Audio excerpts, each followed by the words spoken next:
Hello guys, Egan from Team The Matrix here with another deck profile, this time of my Narukami Eradicator reverse deck. I'm sorry if I sound a little strange, I'm sick for a moment, but I hope that wasn't stopping me for doing this deck profile for you guys. So let's get over to the deck profile with the starter, Linshu. Linshu is a really good starter for Narukami. He has the effect of a forerunner, so if you ride him over you can move him back, and has the other effect of this unit's boost a unit, and that unit hits a vanguard. You can counterblast one, put him into shoal, and destroy one of opponent to get one or lower units. So that's really good. You get a lot of viable options if you want to destroy the opponent's starter, or if you want to destroy a viable good one like a Dorint or something else that is disturbing your game. So that's really good, and you can disturb your opponent's game with it. So that's really good. Then over to the triggers, we run 6 draws, 6 crits, and 4 heals. This is a cross-ride deck, so you want the draws to get more hand and easier get to your cross-ride or all the good freeze, and yeah, the 5k guards is quite good in this meta at the moment, because your opponent doesn't have that many options to get 8k rows, 18k rows. It's only the 12k attackers and 11k's vanguards, great freeze that you can get. So that's like,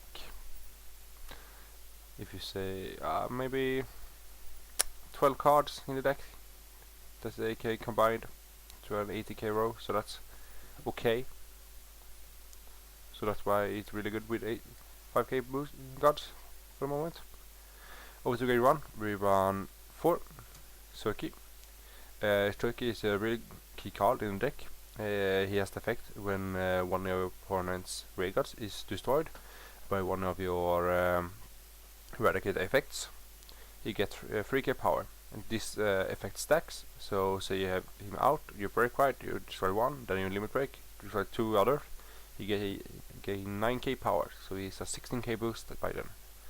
So that's really good, and you can pop up one of his side rows really high with this card. Then we run 4 Castor.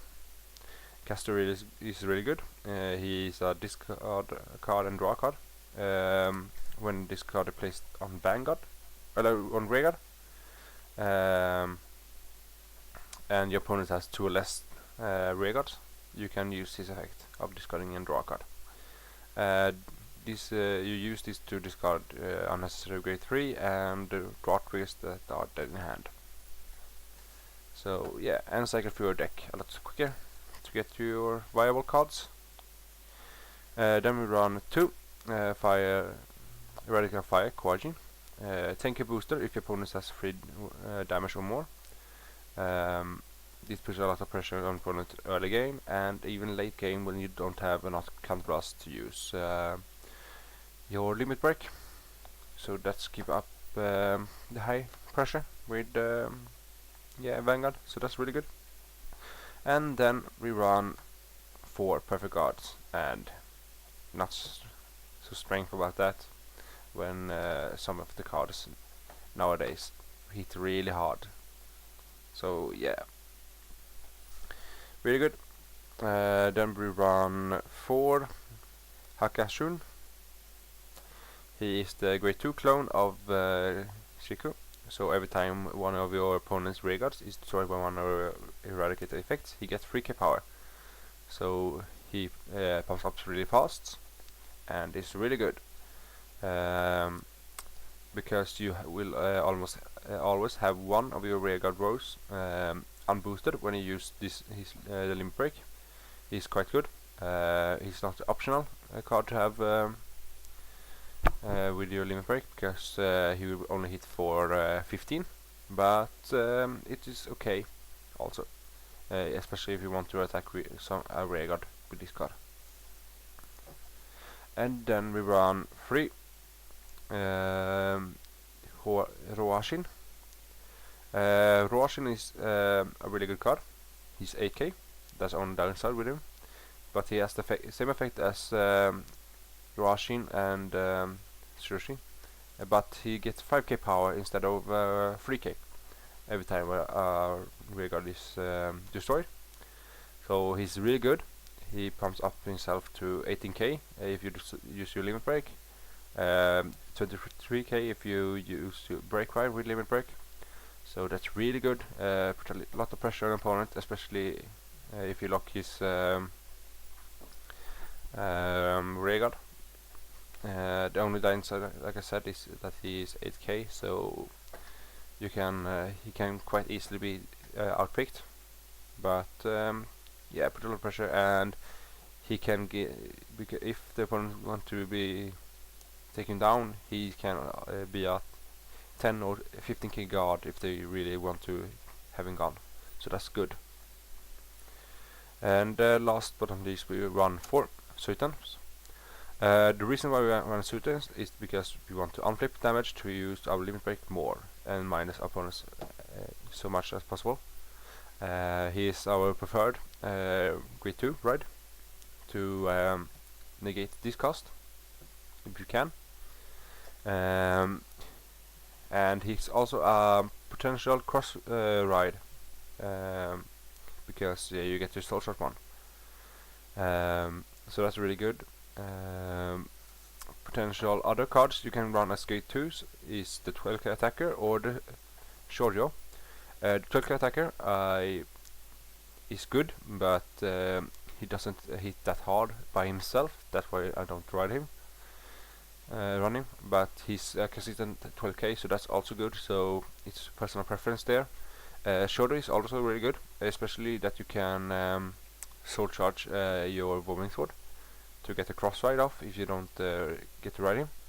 The only downside is I see with him is that he is 9k and you have a lot of destroyed mechanics already. So of course it's always good with more, but I think it's better with power when you already have so much. So over to gate 3s, we run 4 Warwick Sword Dragon. It's a break ride of the deck. He gets 2k power if your opponent has 3 or more damage. And the break ride is when a grade 3 rides over him, that unit gets 10k power and you get to destroy one of your opponent's front row rear guards.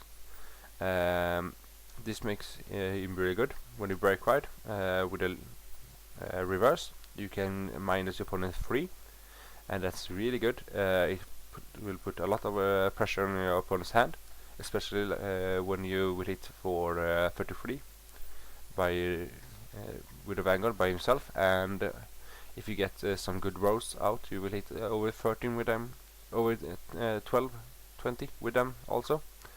Sorry about that. So yeah, put a lot of pressure on opponent's hand, and that's really good. Then over to the main card, we run 4 Warwing Saber Dragon Reverse. This is a really good card. Has the limit break contrast 2, lock 2 of your rearguards, Eradicator rearguards, and your opponent gets to choose 2 of their rearguards and destroy them. The only downside is the opponent gets to choose, but still it's -2, and that's really good. And he also gets 10k power, so he will hit for 2 to 3 by himself. So that's why it doesn't matter if you lock his Vanguard booster. Yeah, put a lot of pressure on opponents, especially on his hand. He's a cross ride, so if you have Warwing Sword in soul, he gets consistently 13k. That's making him an easy god. So yeah, you can take out one reverse for Descendant if you want. I don't really like Descendant because I think his effect is quite meh, but he has his place, and he's viable sometimes, I think. Yeah. yeah, that was all for me this time. See you guys next time. Bye.